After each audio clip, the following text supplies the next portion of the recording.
सभी दोस्तों को सुप्रभात। यह डिक्टेशन आपको कैरियर फर्स्ट चैनल द्वारा दिया जा रहा है।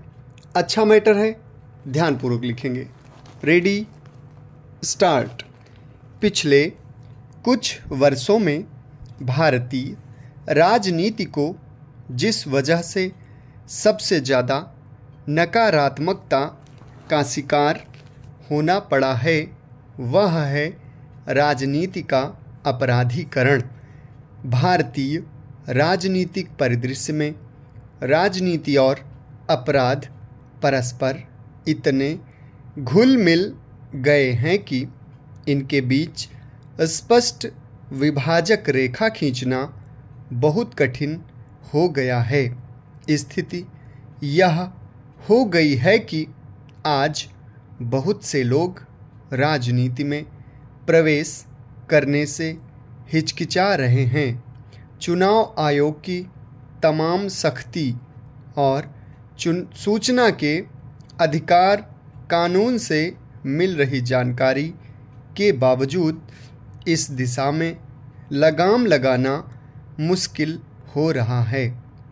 हालांकि आपराधिक मामलों में दोषी ठहराए जाने के बाद चुनाव लड़ने की पाबंदी के चलते राजनीति में अपराधी तत्वों के प्रवेश में कमी की उम्मीद की जा रही है। लेकिन सवाल यही है कि जितना मुश्किल राजनीति से अपराध को दूर रखना है, किसी व्यक्ति को किसी अपराध में दोषी ठहराना उससे कम मुश्किल नहीं है। स्वतंत्रता प्राप्ति के बाद प्रथम 3 आम चुनावों तक तो ऐसा प्रतीत होता था कि भारत में स्वस्थ लोकतंत्र की स्थापना हो गई है और वह इस देश में गहरी जड़ें पकड़ता जा रहा है। परंतु सन 1967 के बाद के निर्वाचनों में उक्त धारणा का खंडन ही नहीं हुआ है, बल्कि भारतीय राजनीति में नैतिक एवं चारित्रिक पतन जड़ें पकड़ता जा रहा था। इस प्रक्रिया का आरंभ तब हुआ जब श्रीमती इंदिरा गांधी ने अपनी स्थिति सुरक्षित रखने के लिए गांधी और नेहरू की पार्टी अखिल भारतीय कांग्रेस के भविष्य को दांव पर लगा दिया।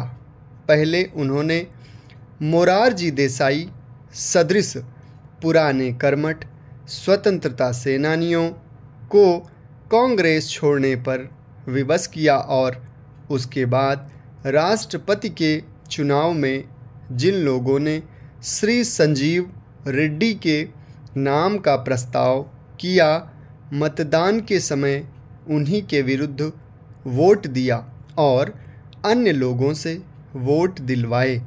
नैतिक, राजनीतिक एवं चारित्रिक पतन के इस अभूतपूर्व उदाहरण ने राजनीति को इस कदर गंदा कर दिया जिसकी सफाई करना आज असंभव प्राय बन गया है।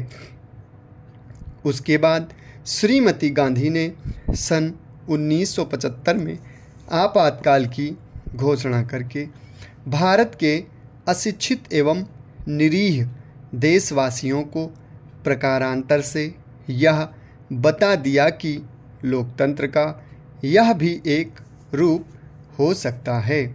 उनकी अकाल मृत्यु के बाद वंशवाद की राजनीति के समर्थकों ने उनके पुत्र श्री राजीव गांधी को नेतृत्व प्रदान कर दिया।